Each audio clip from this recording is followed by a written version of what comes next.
GX Garb Odor deck, which is really just one of the most popular decks. Yeah, it might even be the most popular deck. I think we were running the numbers, and it was up there. It might have been between it and like maybe Decidueye. Yeah. But absolutely, it is one of the most popular decks of the weekend. And it's interesting to see that both of these players, they don't have these stellar records that we were casting round one, where we had Sam Chen, Philip Schultz. We had, the other players on the main stage. We have two players with 8-2 records, or the equivalent of, and that means that this is a very important match for both of these players, as they both want to get a crucial victory here. Yeah, and there we saw Caleb's prizes, and they're pretty normal prizes that you would see. Sure. There's maybe a Trubbish. Take a look at these though. A little bit worse for Grafton here, as he gets both a Frogadier, and a Dive Ball, all combined with the Berkeley Hill. All of those in combination really make it a little bit more awkward. You never want to see a Frogadier in your prizes. Yeah, so for those of you who aren't familiar with this Greninja break deck, it really, there's no rare candies, even though it's a stage 2. Sure. It uses that Frogadier with water duplicates.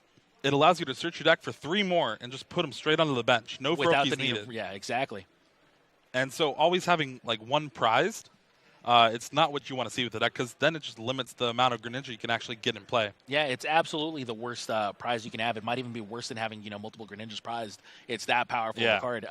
That's what you rely on to get such a consistent game going for yourself, because you get Froakies on the bench that can evolve into Frogadiers once your Frogadiers start getting knocked out. But in the meantime, you have Frogadiers, which just kind of skip the basic evolution part of their stage. But we do see Caleb get to go first in this game, and he starts off with an Eevee, plays an Ultra Ball to find a Tapu Lele, which Tapu Lele will find him in Pokemon Fan Club. What a sick little combination of cards here to start this game, as the Pokemon Fan Club will find him as Trubbish and any other Pokemon that he chooses to have, as long as it's, basically any Pokemon he chooses to have at this point, as he finds 2 Trubbish. Yeah, so we talked about Bridget a lot right before this. Pokemon Fan Club is another card that saw a huge resurgence of play with Tapu Lele GX being introduced into the format. Being able to get 2 Pokemon at the start of your first turn, and they don't actually get put onto your field like Bridget. They just get put in your hand. So you can actually do kind of a chaining between these Tapu Lele GXs. You can Wonder Tag for the Fan Club, get a Pokemon that you need, and then even just the Tapu Lele for next turn if your hand does not have another supporter card. What a powerful start here from Caleb, as he gets a turn 1 Espeon GX due to Eevee's ability, and he also plays a Floatstone onto one of his 2 Trubbish before passing the turn. He doesn't get to attack because he goes first, but it's still a very powerful start here against a single Froakie that Grafton had. Now for Grafton, right away he finds a Froakie himself to add a Pokemon to his bench. But, I mean, he really just plays Froakies, right? Those are his only Pokemon outside of, I believe, his 1/1 Staryu line. So it's very difficult for him to find these Froakies, and he being able to do so like he currently does is very, very powerful for him, and it's almost a necessity for him to really get going. Yeah, for the first few turns, Greninja is not really a flashy deck. Oh, no, not at all. All you really do is all right, I'm going to get some Froakies in play turn 1. If I win second, I'm going to bubble. Why not? Yeah. Try to paralyze your opponent. But that's all you really do. Sometimes you don't even want to play a supporter card because you might draw into multiple Frogadiers. And that's something you don't want to do when you have water duplicates on your mind. It's just a very awkward deck to play when you're used to wanting to extend your hand as much as possible. Yeah. This is kind of a deck built around conserving resources and just playing a long, drawn-out game. And that being said, though, it's one of the most flashiest decks when it gets fully set up. Oh, absolutely. Now, that is the end of Grafton's turn. So, again, not flashy whatsoever. I'm going to steal your word there. But that's for a reason. That's because it's meant to do this. It's meant to just kind of bubble at the end of the first turn and, call it a turn at that point. Yeah, unfortunately, he flipped tails on the paralysis flip. Right. That would have been actually very important there. Yeah, because I think we might see a divide or even just a psychic. The psychic will knock it out. Yeah. I would be very happy seeing just a psychic there. I don't think a divide is very necessary here, as the Froakie has 60 hit points and not 50. If it had 50, obviously divide GX would be brutal. Yeah. But as it stands, just a single psychic saving your GX attack for later, especially because this is one of the few matchups where Tapu Lele could actually be, very useful with its GX attack. The Tapu Cure. Yeah, Tapu Cure is, don't get me wrong, it's not something you're going to see every time this matchup plays out. But if there is a use for Tapu Cure, it's kind of in this deck where your opponent's just kind of like needling away at you. Yeah, so we actually saw Caleb evolve the Trubbish without the Floatstone to the Trashlanch Garbodor. And that's because probably the biggest card in this matchup is that Garbotoxin Garbodor. And there we go, a Lysander onto that Garbodor. So yeah, that's why he left the Floatstone one unevolved. So later on, he can activate Garbotoxin really easy. Unfortunately, it's Grafton, not a liability. Yeah, Grafton saw that and he's like, well, my hand isn't really doing anything. I need to buy a few turns. So let's bring up that Trashlanch Garbodor and see if that can work. But unfortunately no. We keep using the word unfortunately, but that's because he keeps getting very unfortunate. As we see another Floatstone here for Caleb, as that's the exact card he needed because there's just not very many items in Grafton's discard pile, maybe even just one right now. So he doesn't want to be Trashlanching. He wants to just continue this onslaught of Psychic. All right, right now I think we might see the Divide. That's true. We might see that Divide GX just because he might want to just knock out the Frogadier on the bench. Yeah, and maybe put some damage on the Staryu. Yeah, I could definitely see that. And one of the reasons this deck is so powerful, Garbodor, of course, we know that's powerful. Everyone plays items. Sometimes if you get a little too crazy, Garbodor just runs through everything with Trashlanch. But Espeon GX, the ability of Eevee, that energy evolution, allows you to search for the Espeon when you attach a Psychic energy to it. Exactly. That means you don't have to find an Ultra Ball to search for your Espeon. You don't have to do that. Like, that's allocated just to Tapu Leles, essentially. So you can get your main attacker for just your energy attachment. And that's something that's amazing. No, I totally agree. Now, we do see the GX attack here from Caleb as he does use Divide GX, knocking out that Frogadier. An absolutely powerful play here as every time you see a Frogadier go down, that's one less Frogadier you're going to have for Water Duplicate.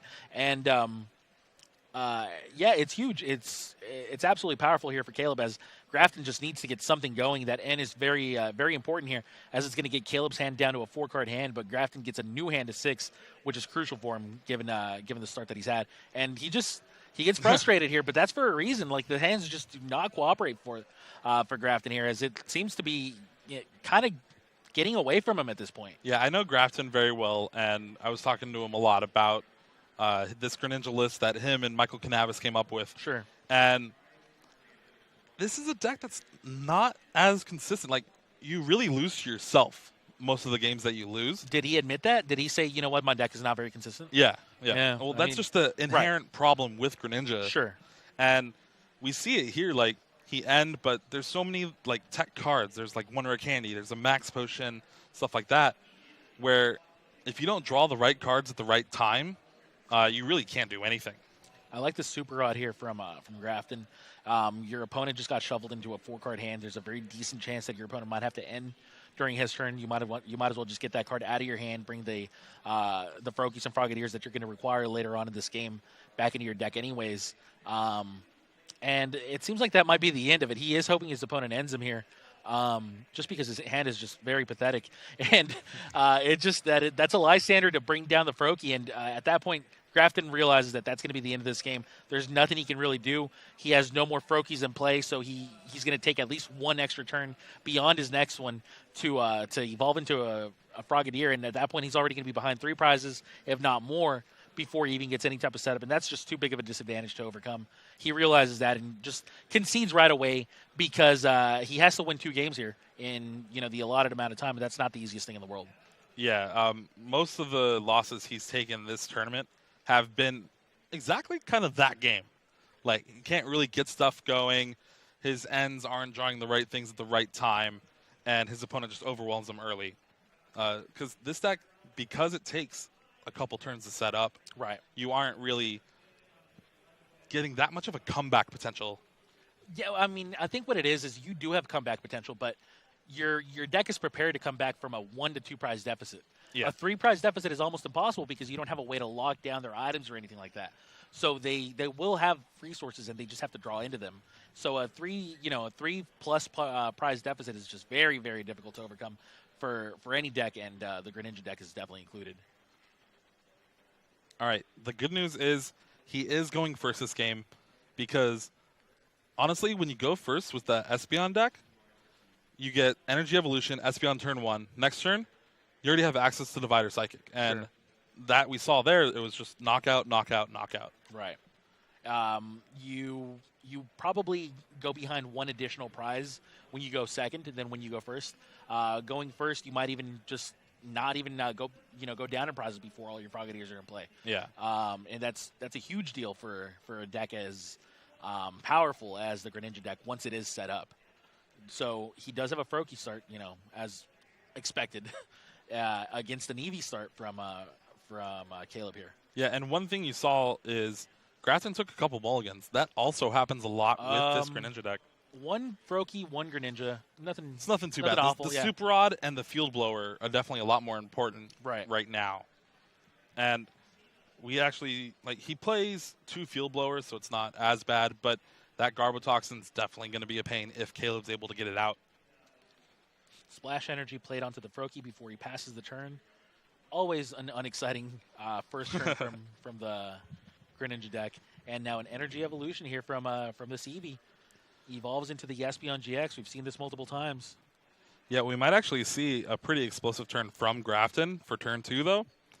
He has a Dive Ball, Rare Candy, Frogadier, and a Sycamore. The perfect hand, almost. Yeah. Jeez, okay. Which we actually want to see because it's so early in this match. There's still 39 minutes remaining. And seeing one player already up 1-0 in just such dominant fashion is just not what you want to see if you're a fan of Pokemon. You want to see nice, good, drawn-out games where both players get their ideal setups and see which player kind of overcomes the other. Now, for those of you guys watching on Twitch or Pokemon.com/live, thank you for watching and thank you for tuning in this weekend. There has been tons of great matches, and hopefully this match is no different. Do join the Twitter community using the hashtag #PlayPokemon and let your voices be heard. Let us know whether you feel like Grafton Roll will be able to come back from this 1-0 deficit against Caleb Gedemer, or if Caleb will be able to finish this match off.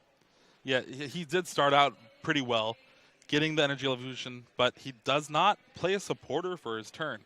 So I don't know if he just wants to save the cards, but it does not look like he has one in his hand.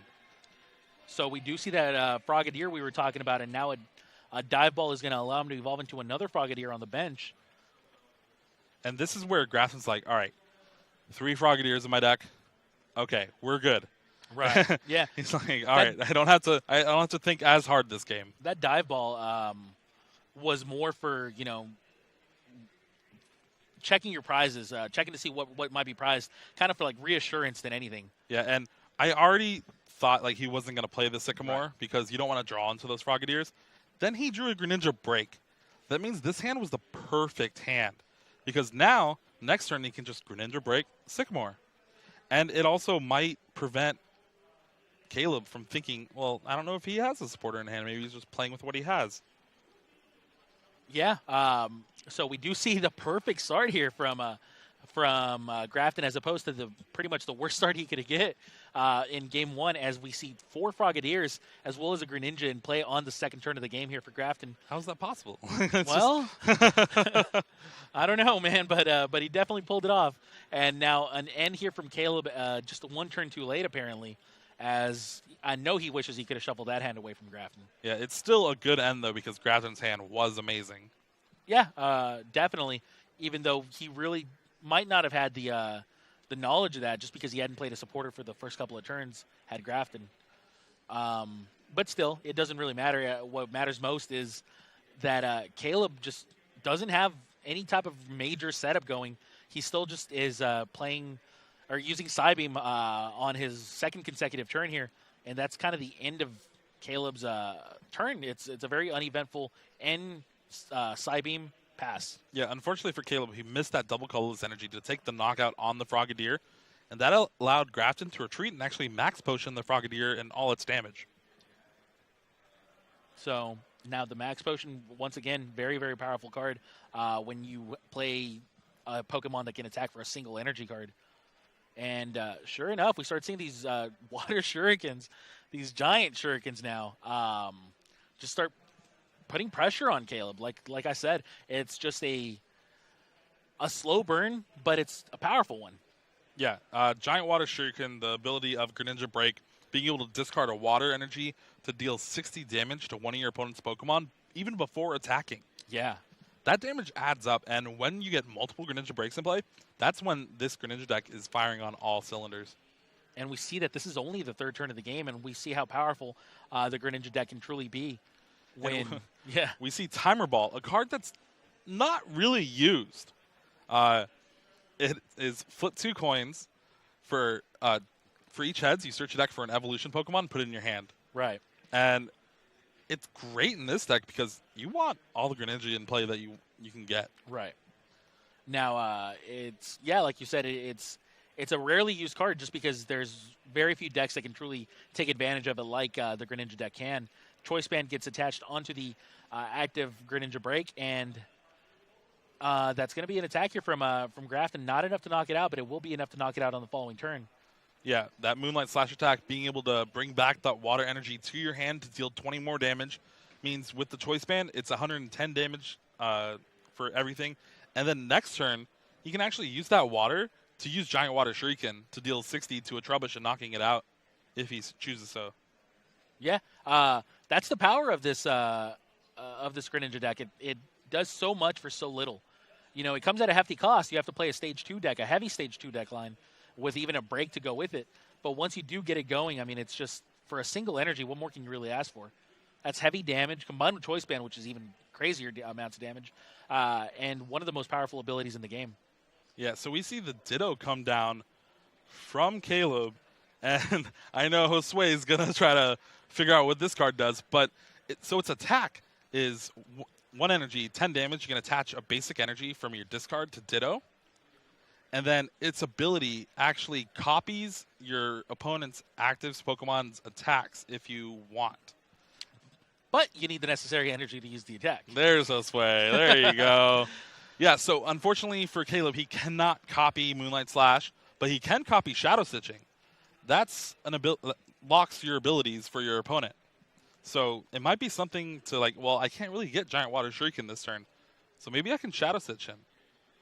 But it's really in there for the mirror match.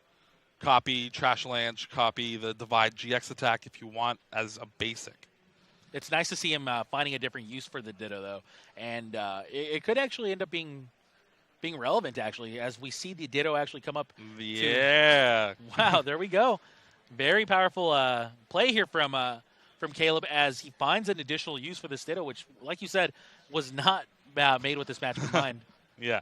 Shadow Stitching, that will shut off Giant Water Shuriken for Grafton's next turn. It also shut off the Starmie if he actually has access to it. And you can see Grafton's just like, who plays Ditto? Like, what's going on? Like, yeah, I definitely don't doubt him or don't envy that position right there where you just didn't expect that play from your opponent. But now Grafton, he's still in a great spot. He still has enough damage on that Espeon GX where he's going to be able to just Lysander it up at some point if he wants to. And, I mean, yeah, he doesn't have the abilities and whatnot right now, but he will eventually, and he will soon. This Ditto is kind of just like a little bit of a patch that you use, you know? You're kind of putting a Band-Aid on yourself. You're not really healing the wound, which is your opponent's just miraculously powerful start. Yeah, one thing that everyone saw about Greninja when it first came out and started getting really big around States last year is it was kind of the deck where, yeah, it loses to itself, but if it gets set up, nothing can beat it. And that's really the same here. Like, it has a few bad matchups because it's weak to grass kind of thing. But as we're seeing, there's 3 Greninja in play, and he's able to switch between them. He even has Rough Seas, a stadium to heal 30 from all his water Pokemon. You can start switching between all of them, heal them. They kind of just never go away. And he's able to even recover them with the splash energy that he has on him. So if they do get knocked out, he'll just play another Greninja right away. I like how we saw a Shadow Stitching here from Grafton. That's, anything you can do, I can do better here from now Ditto Grafton. just It's kind of pretty just much sitting useless, there. Yeah. Can deal 10 damage. Yeah, what's it going to do? Just bring in energy from its discard pile onto him? Not exactly what you intend for that Ditto to do. Now, Espeon GX still very vulnerable with the 110 damage on it. And still only the 1 energy, too. Exactly. It's not even a threat, really. And he has just put so many resources onto this with that Floatstone as well. So you're just hoping your opponent gets enough items in the discard pile. And we got a glimpse. 6. Yeah, we got a glimpse of it. And there's in that 6-ish range, hopefully we can get a judge to put a die by the discard pile there so we can get a better idea, just because it's such an important factor in this match as the match progresses. If at some point there's enough items in the discard pile where the Greninjas start getting knocked out in one hit, then you have to believe the advantage goes to Caleb. But until that happens, advantage Grafton given the start. Yeah, that's definitely a number we need to know, because 6 deals 120 damage. Right. But 7 deals 140 and takes the knockout on Greninja. Yeah, it's a very, very huge part of this match. And that's why Caleb says, well, I'm going to get as many Trubbish play as I possibly can, because you have enough items in the discard pile where this is going to be very important for me. Yeah, and we actually saw the Garbotoxin Garbodor come down. So well, it looks like there is 7. Wow. At least 7. So now, knowing that there's 7, we have to understand, will there be enough for the Greninja Break to start getting knocked out? Well, as of right now, yes, because that 40 damage from Shadow Stitching. Right. I didn't particularly mean this one. I meant, the future ones. Oh, yeah. This one was already damaged, so it is much easier to be knocked out. But in the future, if we can start seeing the Greninja evolve into or Break evolve into a Greninja Break, then that might be one way for him to kind of get away from the one-hit KO range. Yeah, we'll see now with the Rough Seas, it's out of range. At least we anticipated it as one. It's too fast. I start counting right away, but I definitely don't have those lightning quick eyes or reflexes in my old age. Seeing how this game has turned out, that Shadow Stitching from Ditto essentially just made it so he couldn't really get the lock. But with the Field Blower, yeah, that now Field Blower is huge. Garbotoxin is shut off. Giant Water Shuriken is now back online, and we're going to see a lot of damage flying. Yeah, that Field Blower was absolutely crucial, as now we're going to be able to see not only the Giant Water Shuriken, but Starmie's ability, for example, start really coming into play. That's going to be huge for him as the consistency comes along, and right away we see 60 damage be applied onto the Garbodor with Garbotoxin. Yeah, especially since Grafton only plays 6 basic water energies, which you kind of like, well, that's not enough. Like, you're going to be discarding them all the time.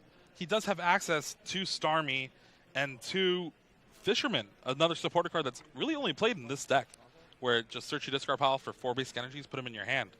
Right, and I'm going to correct myself. It's Garbodor. I need to get back into that habit. I know it's a tough habit to break. It's just one of those things where you just get so used to calling certain Pokemon, by that name that you just give it to them in your own head. But they do have actual translations, and this one's actually called Garbodor, for those of you guys watching at home that weren't actually privy to that knowledge. And right away, we see the Floatstone coming down, turning back on Garbotoxin, and that's really the key to this match, is how long he can have Garbotoxin active. Yeah, and now a Versus Seeker finds the end, shuffling both players' hands back into their decks, and they're both going to be drawing 5 because they've each taken a prize apiece. But that Garbotoxin is huge, like you said. Now we're going to need to see either a Lysander from Grafton or another Field Blower if he has access to it. Well, unfortunately, as we saw early on in the game for him, his Field Blower is prized. That's true. So there's only 1 remaining, and he's only taken 1 prize. He might have taken it from the prizes. We don't know quite yet. Have to find out, yeah. But as it stands, I wonder if there's enough damage to be able to knock out this Greninja Break. We'll find out soon enough. Once again, it's just there's too many cards in the discard pile, and we don't have access to the amount of items down there. So we can only speculate, and it looks like... I think with Grafton playing the level ball, or I think even the Choice Band got knocked out from the previous Greninja.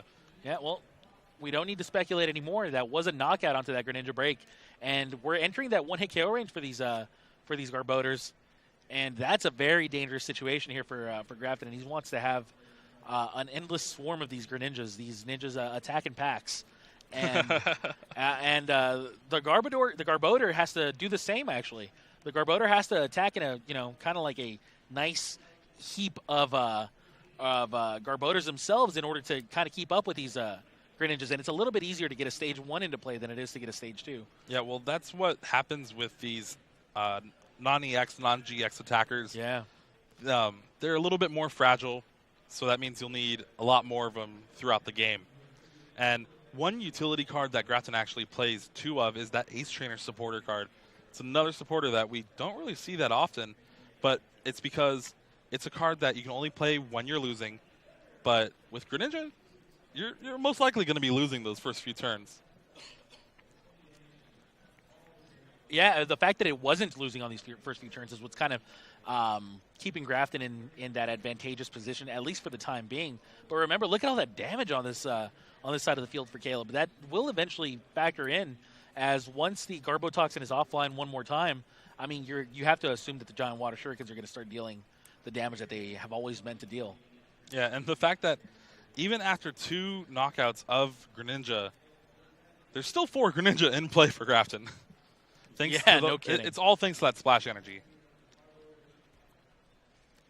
And we even see 2 more Greninja breaks in his hand. I'm starting to wonder if at some point he should have gone after the Espeon GX with the Giant Water Shuriken. I know he prioritized the Garbodors. It's close, because at some point this Espeon GX will be 2 prizes for you, and you don't. If you can just do it through 2 Giant Water Shurikens, for example, then that'll be even better for him. And unfortunately, we see Field Blower is still in the prizes for Grafton. There it is. It's getting closer, though, as he's just kind of following that same pattern everybody does, where they take their prizes from the bottom up. So if he does follow that pattern, he will be getting this Field Blower relatively soon, and the sooner the better for him. As the clock's ticking down, these Trash Lanches are taking knockouts turn after turn. But we see 3 Greninja breaks on the field, and we only see 1 Garbodor here that's got access to Trash Lanche. So, I mean, technically, Grafton's just outswarming the Garbodor deck, even though the Garbodor deck is a bunch of stage 1s. Yeah, unfortunately, he does have to 2-hit these Garbodors. Yeah. So, for the time being, anyways. Yeah, for the time being. And so that means Garbodor is going to take 2 knockouts if he can get that Psychic Energy on him right now. I know his hand doesn't have access to that Psychic quite yet. I believe that's a Tapu Lele in his hand. It's he just got it with Ultra Ball. Okay. But Goes for the Lysander instead. He's not able to use it because of Garbotoxin. Right. Oh, that's definitely true. So he goes for the Lysander, Psychics the Greninja break, and now a Lysander onto the Garbotoxin. Garbodor. So now Garbodor is a non-factor with the Garbotoxin. So you'll be able to knock it out, and then now you have free reign to Giant Water Shuriken, everything. Yeah, now Dive Ball finds him a Froakie. He feels like 3 Greninja breaks isn't enough. He wants to get another one. And he actually Shadow Stitching, which is an amazing play here, because he knew that Caleb got Tapu Lele with Ultra Ball. And he's like, well, his hand's probably nothing, right? Like, he just has the Tapu Lele. He was betting on me knocking out this Garbodor. So I'm going to Shadow Stitching, keeping your abilities shut off, and I can use mine next turn. Right, 1 additional turn of no abilities for Caleb. And, I mean, can't really fault Caleb. There's not too much else he can do, given the amount of resources he's got available to him. But fortunately for him, he did draw that Versus Seeker.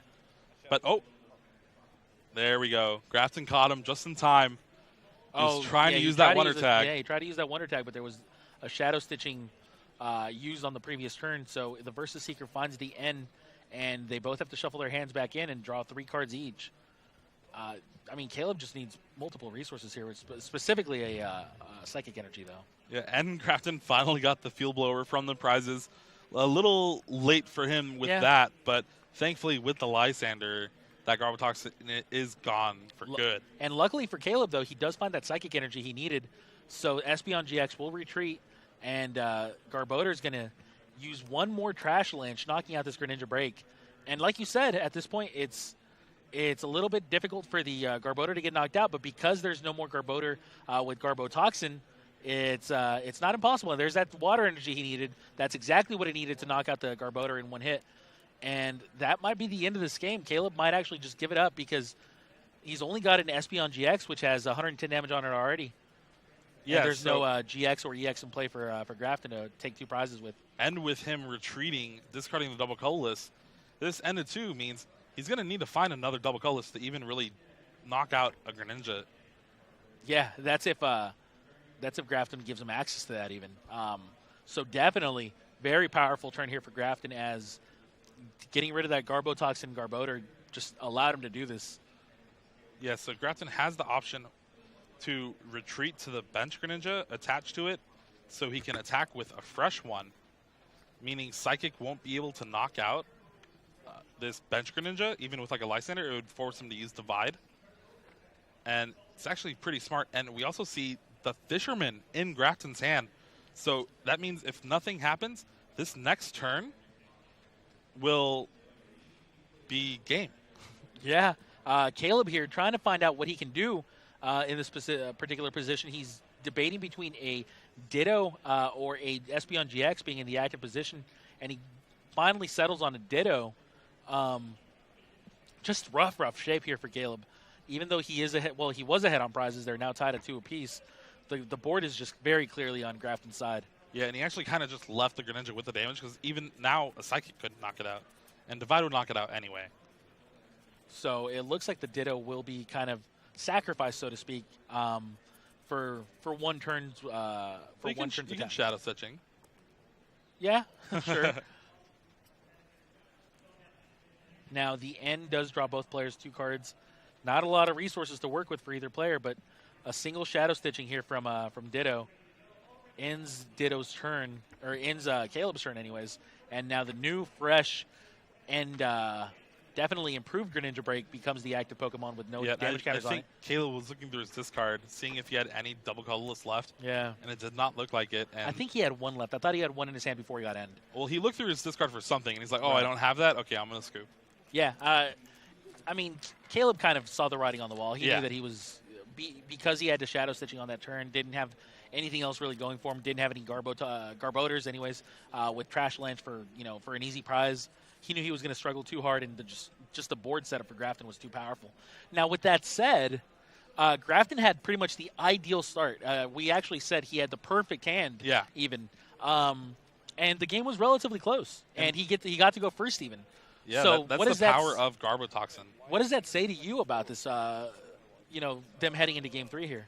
So I think the way that game kind of got out of hand for Grafton is to get that perfect setup, he needed to go through a lot of item cards. And going through a lot of item cards means that Trash Lance punishes you so hard. And the fact that he can knock you out for a single energy, even your biggest Pokemon, your Greninja Breaks, those go down to a single energy while you still have to either 2-hit him or Giant Water Shuriken and then attack with Moonlight Slash. It kind of puts you at a disadvantage. Yeah, I'm interested to know to see if Grafton actually accidentally played that many items, like if he just kind of had a lapse of judgment for a turn, or if he just felt like he was forced to do so because he needed to have that kind of a setup. Most of the time, you try to play around Trash Lance in the early turns, and Grafton didn't actually go with that strategy. Grafton went with I think I'm just going to swarm you here. Yeah. And I think that's going to be more than enough to be able to beat you, even though you will be able to one-hit KO me.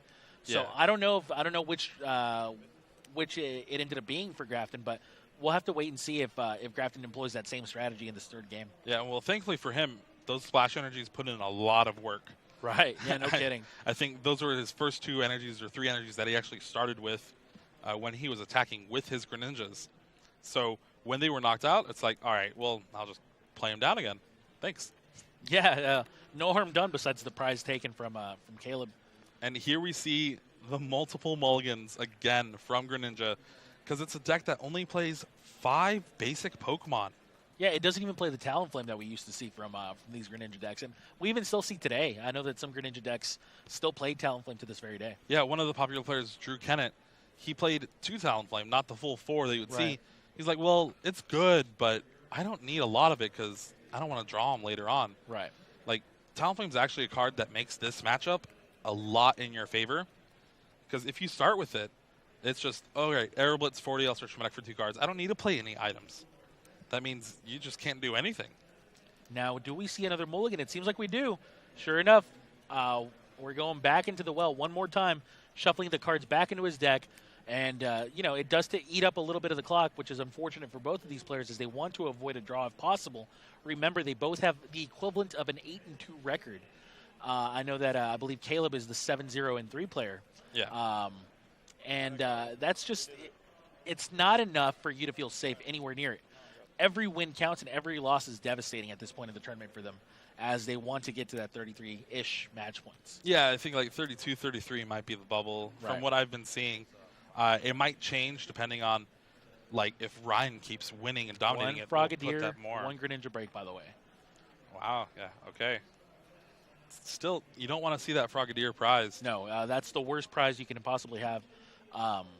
That's definitely worth noting. And plus, I mean, the fact that there's only 3 Greninja breaks in the deck, so I mean, losing one is always important. Yeah, there's kind of a curse going around on camera with Greninja.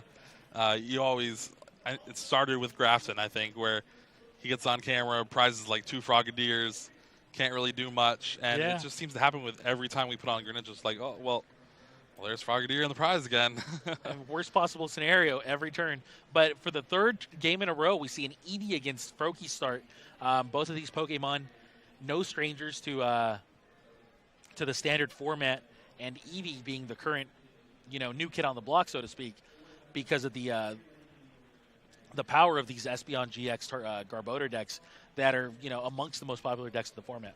Yeah, and we actually see with those extra mulligans and those extra cards that Caleb got from Grafton, his hand is looking amazing. He has as much energy as he needs. He didn't even have to Ultra Ball, which, by the way, he has 2 of. Didn't have to Ultra Ball for the Tapu Lele. He just had it in his hand. So now he got the Fan Club. And he actually chose not to Energy Evolution to the Espeon. Yeah, he chose to actually attach a double colorless energy. And now he's going to get punished for that by a card we haven't seen in a while, Enhanced Hammer. Grafton actually took the words right out of my mouth. I was a split second away from saying, well, there's an Enhanced Hammer in Grafton's deck that could potentially, prove to be very devastating here. And that's something that we actually haven't seen at all this match, is that Enhanced Hammer. He hasn't had it in the discard.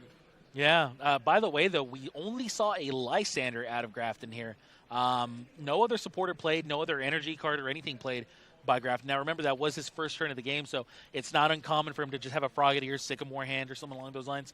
But you still want to take note of that, because when your turn consists of like a 3-second turn where you just play 2 cards and pass, it's never a delight, and it's never, good to have that happen to you. He didn't even have access to a water energy for a potential bubble.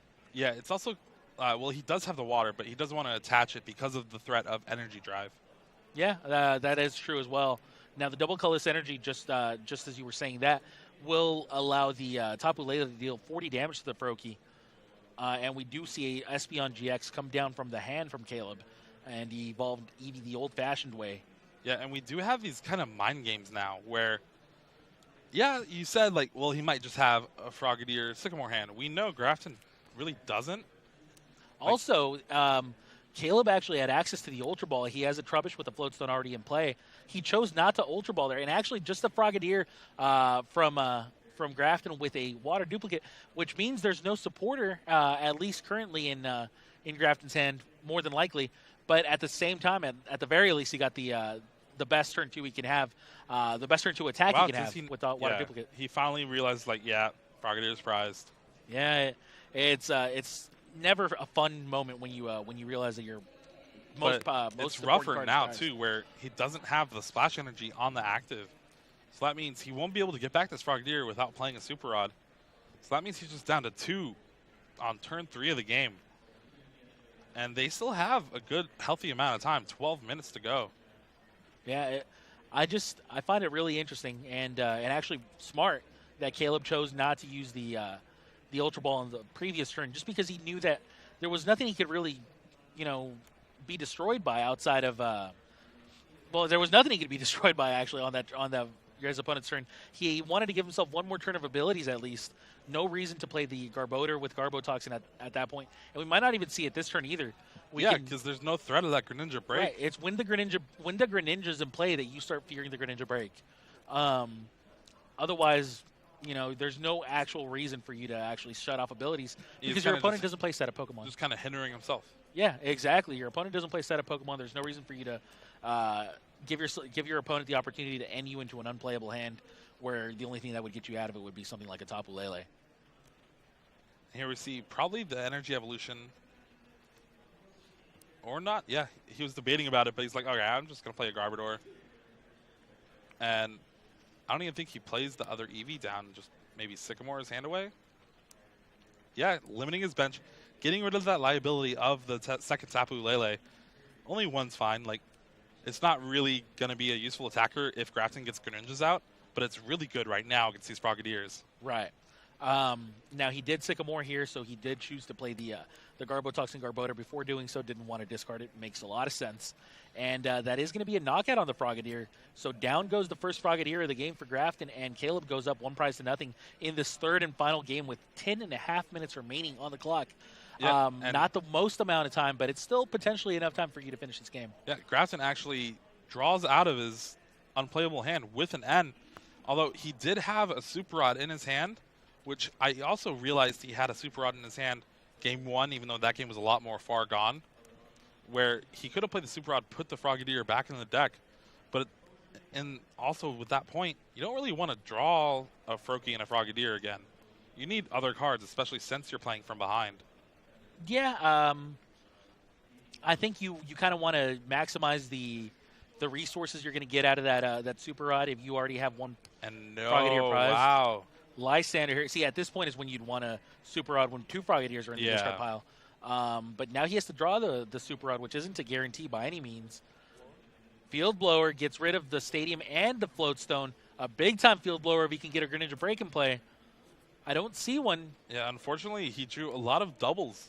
2 Super Rod, 2 Rare Candy, and then he has a Level Ball and a Versus Seeker. Not really what you want to see. Learn to shuffle, man. Yeah. Hashtag learn to shuffle. That sucks. Please That's don't awful. let that become a hashtag. That's an awful situation when you have so many multiples in your hand. And, well, at least he finds the Super Rod, which will get 2 Frogadiers and a Water Energy back in the deck. But you kind of want to capitalize rough. on the turn you use Field Blower, Yes. because you almost know for sure, like, well, he has to have another Floatstone. Like, you always expect the worst from your opponent. And that Tapu Lele is actually really threatening. You only have one energy in play if you're the well, actually, even no energies in play if you're the Greninja deck. But still, when your opponent's dealing 80 damage a turn, that's a 2-hit knockout. And it's a threat. It's definitely a threat. Now, do we have a Floatstone here from Caleb? Now is when the Floatstone, now is when the Garbotoxin is definitely going to be a priority here for Caleb. But so far, no Floatstone yet. It's going to be a very important piece of this puzzle, but we will see a Versus Seeker being played for a Sycamore. Sycamore's his hand away. 4 cards gone. Floatstone's crucial, but so are multiple other cards. And right away, we see a Floatstone. There's 2 of them even. Yeah, that's an important piece of the puzzle, but so are multiple Trubbish and Garbodors too. Yeah. This is the part where you want to start swarming these cards. Your opponent's already got a few items in his discard pile. You have to assume he's going to have to get a couple more before the game really starts to snowball out of hand for him. So the Garbodor's at this point now going to be your primary attacker. Yeah, it's especially right away. Because 1 turn late, by the way, on the Greninja Break. Yeah, it's especially important because since he's playing from behind, he might need to play more items just to try to catch up. But yeah, like you said, that Greninja Break 1 turn away means you can't use Giant Water Shuriken. Literally 1 turn late there. And look at the board for Grafton. That's just 3 Froakies. It's not looking good at all. Not even a Frogadier in play right now. So he has to end. He has to hope to draw into multiple Frogadiers here. And that's just not what you want to be hoping to draw this late in the game. At this point in the game, you want to be hoping to draw your Water Energies, the Field Blowers and stuff like that, the Lysanders. Those are the cards you're hoping to draw, not Frogadiers. I mean, yeah, it's turn 5 or so. But now if he doesn't draw Frogadiers, it's really putting him behind. Luckily, he does get a Level Ball and a Repeat Ball, another one of those balls that we don't really see much in decks. Repeat Ball able to get a Pokemon that's in play on your side of the field from your deck, put it in your hand. Yeah, short of a Field Blower, this hand is actually really good for Grafton. And there we see the Moonlight Slash. It looks like he might have been playing around around Trash Lanch. Yeah, definitely. Because otherwise he would have definitely played these balls to evolve into a Frogadier. That's the only thing I can really think of. Which means that maybe, and this is all just speculation because we don't know how many items are in the discard pile, but maybe a Field Blower would be crucial for Caleb to get that Choice Band into the discard pile to get a one-hit knockout on. Yeah, that's true. We talk about how important Field Blower is for Grafton, but Field Blower in these Trash Lanch decks is essentially just another damage modifier for you. You have 2 tools in play. That's plus 40 damage for my Trash Lanch. Thanks. 1, 2, 3. It's too hard to tell, but it looks like there's 6 or 5. Which I mean, I guess if there's that many, there would be a knockout. Yeah. So there has to be 4? I guess, but I saw a lot of blue borders. Not the red borders that usually accompany that